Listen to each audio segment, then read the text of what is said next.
마가복음 11장. 일행이 예루살렘 가까이 와서 올리브산 벳바게와 베다니에 이르렀을 때 예수께서 두 제자를 보내시며 지시하셨다. 맞은편 마을로 가거라. 들어가서 보면 아직 아무도 타보지 않은 나귀 새끼가 줄에 매여 있을 것이다. 줄을 풀어서 끌고 오너라. 왜 그러시오 하고 누가 묻거든 주님께서 필요로 하십니다. 곧 돌려보내겠습니다 하고 말하여라. 그들은 가서 길 모퉁이 문간에 매여 있는 나귀를 보고는 묶어놓은 줄을 풀었다. 거기 서 있던 사람들 중 몇 사람이 말했다. 그 나귀 새끼의 줄은 왜 푸는 것이오? 제자들이 예수께서 지시하신 대로 대답하자 그들은 간섭하지 않았다. 제자들이 나귀 새끼를 예수께로 끌고 와서 그 위에 겉옷을 펴자 예수께서 올라타셨다. 사람들이 예수를 열렬히 환영했다. 길 위에 자기 겉옷을 펴는 사람도 있었고 들에서 베어온 풀을 까는 사람도 있었다. 그들은 앞에서 걷고 뒤에서 따르며 소리쳤다. 호산나, 복되다, 하나님의 이름으로 오시는 이여. 복되다, 장차 올 우리 조상 다윗의 나라여. 하늘 가장 높은 곳에서 호산나. 예수께서 예루살렘에 이르러 곧 성전에 들어가셨다. 예수께서는 성전을 둘러보시며 모든 것을 마음에 두셨다. 그러나 이미 시간이 늦어 12제자와 함께 베다니로 돌아가셨다. 이튿날 그들이 베다니를 나설 때 예수께서 배가 고프셨다. 그분은 저만치 떨어진 곳에 있는 잎이 무성한 무화과 나무 한 그루를 보셨다. 예수께서 혹시 아침 끼니가 될 만한 것이 있을까 하여 다가가셨지만 무화과 잎사귀밖에 없었다. 아직 무화과 철이 아니었다. 예수께서 나무에게 말씀하셨다.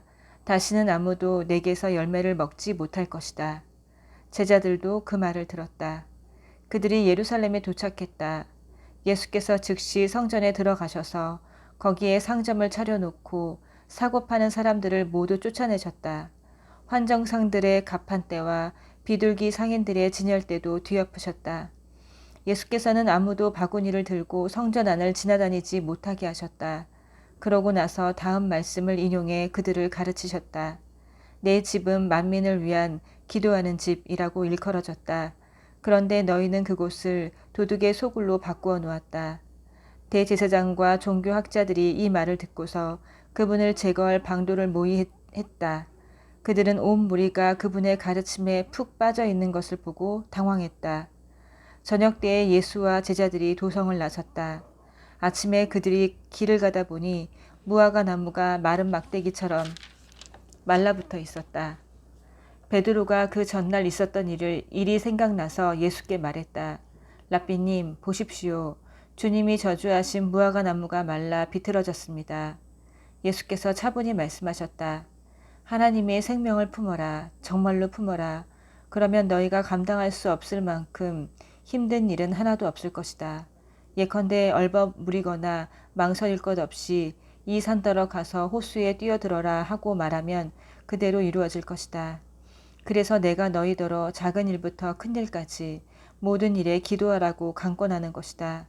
하나님의 생명을 품을 때에 너희는 거기에 모든 것을 포함시켜라. 그러면 너희는 하나님의 것을 다 받을 것이다. 그리고 기도할 때는 구하는 것이 전부가 아님을 기억하여라. 누구에게 서운한 것이 있거든 용서하여라. 그때에야 하늘에 계신 너희 아버지께서도 너희 죄를 깨끗이 용서할 마음이 드실 것이다.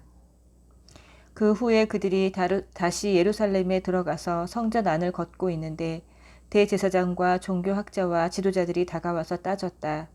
당신의 신임장을 보여주시오. 누구의 권한으로 이렇게 말하고 행동하는 겁니까? 예수께서 대답하셨다. 먼저 한 가지 묻겠다. 내 물음에 답하면 나도 내 신임장을 보여주겠다. 요한의 세례에 관한 것인데 그것이 누구에게서 온 권한이냐? 하늘이냐 사람이냐 말해보아라.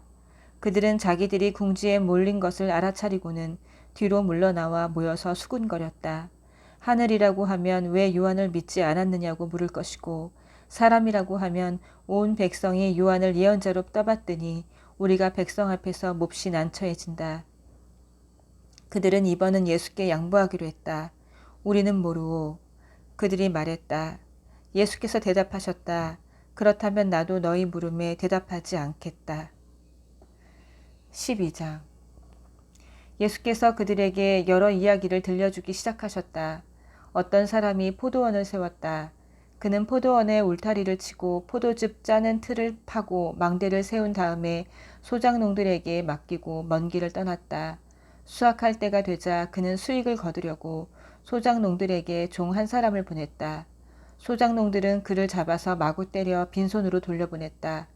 주인이 다른 종을 보내자 그들은 그를 골탕 먹이고 모욕을 주었다.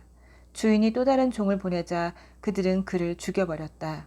주인은 계속해서 많은 종들을 보냈으나 소작농들은 그들을 때리기도 하고 죽이기도 했다. 결국은 한 사람밖에 남지 않았다. 사랑하는 아들이었다. 포도원 주인은 최후 방책으로 아들을 보내며 저들이 내 아들만큼은 존중하겠지 하고 생각했다. 그러나 소작농들은 오히려 이것을 기회로 삼았다. 그들은 욕심이 가득하여 두 손을 비비며 말했다. 이 자는 상속자다. 그를 죽이고 우리가 재산을 다 차지하자. 그들은 그 아들을 잡아 죽여서 울타리 밖으로 내던졌다. 너희 생각에는 포도원 주인이 어떻게 할 것 같으냐? 맞다. 그가 와서 그들을 다 없애버릴 것이다. 그리고 포도원 관리는 다른 사람들에게 맡길 것이다. 너희가 성경을 직접 읽어보아라. 석공들이 내버린 돌이 이제 모퉁이 돌이 되었다. 이것은 하나님께서 행하신 일, 눈을 씻고 보아도 신기할 따름이다. 대제사장과 종교학자와 지도자들은 당장 예수를 잡고 싶었으나 여론이 두려워 참았다. 그들은 그 이야기가 자기들을 두고 한 것임을 알았다. 그들은 서둘러 그 자리를 떠났다. 그들은 예수를 그들의 올무에 걸리게 하려고 바리새인과 헤롯의 당원 몇을 그분께 보냈다. 뭔가 책잡힐 만한 발언을 하게 해서 그분을 잡을 심산이었다. 그들이 다가와서 말했다. 선생님, 우리가 알기로 당신은 진실하고 여론에 개의치 않으며 배우는 사람들의 비율을 맞추지 않고 하나님의 도를 정확히 가르칩니다. 그러니 우리에게 말해 주십시오. 황제에게 세금을 내는 것이 법에 맞습니까? 맞지 않습니까? 예수께서 그 질문이 계략임을 아시고 말씀하셨다. 왜 나를 속이려고 드느냐? 동전을 가져다가 내게 보여라. 그들이 예수께 동전을 건넸다. 여기 새겨진 얼굴이 누구 얼굴이냐? 그리고 이 위에 있는 것이 누구 이름이냐? 그들이 말했다. 황제입니다. 예수께서 말씀하셨다. 황제의 것은 황제에게 주고 하나님의 것은 하나님께 드려라. 그들은 말문이 막혀 입이 떡 벌어졌다. 부활의 가능성을 일절 부인하는 사두개파 사람 몇이 예수께 다가와서 물었다. 선생님, 모세는 기록하기를 남자가 자식 없이 아내를 두고 죽으면 그 동생이 형수와 결혼해서 자식을 낳아줄 의무가 있다고 했습니다. 한 번은 7 형제가 있었습니다. 마지가 결혼했는데 자식 없이 죽었습니다. 둘째가 형수와 결혼했으나 역시 자식 없이 죽었습니다. 셋째도 그러했습니다. 7 형제가 다 차례대로 그렇게 했으나 자식이 없었습니다. 마지막에는 여자도 죽었습니다. 7 형제가 모두 그 여자의 남편이었습니다. 그들이 부활할 때에 다시 살아나면 그 여자는 누구의 아내가 됩니까? 예수께서 말씀하셨다. 너희는 크게 잘못 생각하고 있다. 첫째로, 너희는 성경을 모른다. 둘째로, 너희는 하나님께서 일하시는 방식을 모른다. 죽은 사람이 살아난 뒤에는 결혼할 일이 없다. 그때 사람들은 천사처럼 되어서 하나님과 최고의 기쁨과 친밀감을 나눌 것이다. 그리고 죽은 사람이 다시 살아나는지에 대해서인데 너희는 성경도 읽지 않느냐? 하나님께서는 떨기나무에서 모세에게 나는 아브라함의 하나님, 이삭의 하나님, 야곱의 하나님이다 라고 말씀하셨다. 이었다 라고 말씀하지 않으셨다. 살아계신 하나님은 죽은 자의 하나님이 아니라 산 자의 하나님이시다. 너희가 몰라도 한참 모르고 있다. 종교학자 한 사람이 다가왔다.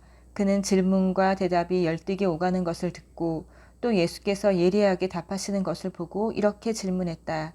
모든 계명 가운데서 가장 중요한 계명이 무엇입니까? 예수께서 말씀하셨다. 가장 중요한 계명은 이것이다. 이스라엘아 들어라. 주 너의 하나님은 한 분이시니 내 열정과 간구와 지성과 힘을 다해 주 너의 하나님을 사랑하라. 둘째는 이것이다. 내 자신을 사랑하는 것 같이 다른 사람을 사랑하라. 이것에 견줄 만한 다른 계명은 없다. 종교학자가 말했다. 선생님, 훌륭한 답입니다. 하나님은 한 분이시고 다른 이가 없다는 말씀은 아주 명쾌하고 정확합니다. 그리고 열정과 지성과 힘을 다해 그분을 사랑하는 것과 자기 자신을 사랑하는 것 같이 다른 사람을 사랑하는 것은 모든 재물과 희생을 다 합한 것보다도 낫습니다. 예수께서 그의 남다른 통찰력을 보고 말씀하셨다. 내가 하나님 나라 문턱에까지 와 있다. 그 후로는 아무도 그분께 묻는 사람이 없었다. 예수께서 성전에서 가르치시던 중에 물으셨다. 어째서 종교학자들은 메시아가 다윗의 자손이라고 하느냐? 우리가 다 아는 것처럼 다윗은 성령의 감동을 받아 이렇게 말했다. 하나님께서 내 주님께 말씀하셨다. 내가 내 원수들을 내 발 아래에 둘 때까지 너는 여기 내 오른편에 앉아 있어라. 다윗이 여기서 메시아를 내 주님이라고 부르는데 메시아가 어떻게 다윗의 자손이 될 수 있느냐? 큰 무리가 즐거이 그 말씀을 들었다. 예수께서 계속 가르치셨다. 종교학자들을 조심하여라. 그들은 가운을 입고 다니며 사람들의 치켜 세우는 말에 우쭐하고 중요한 자리를 차지하면서 교회의 모든 행사에서 상석에 앉기를 좋아한다. 언제나 그들은 연약하고 무력한 사람들을 착취한다. 그들의 기도가 길어질수록 그들의 상태는 더 나빠진다. 마지막에 그들은 그 값을 치르게 될 것이다. 예수께서 헌금함 맞은편에 앉으셔서 사람들이 헌금함에 돈 넣는 것을 보고 계셨다. 많은 부자들이 큰 돈을 바치고 있었다. 그때 한 가난한 과부가 다가와서 작은 동전 2개를 넣었다. 겨우 동전 2개였다. 예수께서 제자들을 불러놓고 말씀하셨다. 과연 이 가난한 과부가 헌금함에 넣은 것이 다른 사람들이 넣은 것을 다 합한 것보다 크다. 다른 사람들은 아깝지 않을 만큼 헌금했지만 이 여자는 자기 형편보다 넘치도록 드렸다. 자신의 전부를 드린 것이다. 아멘.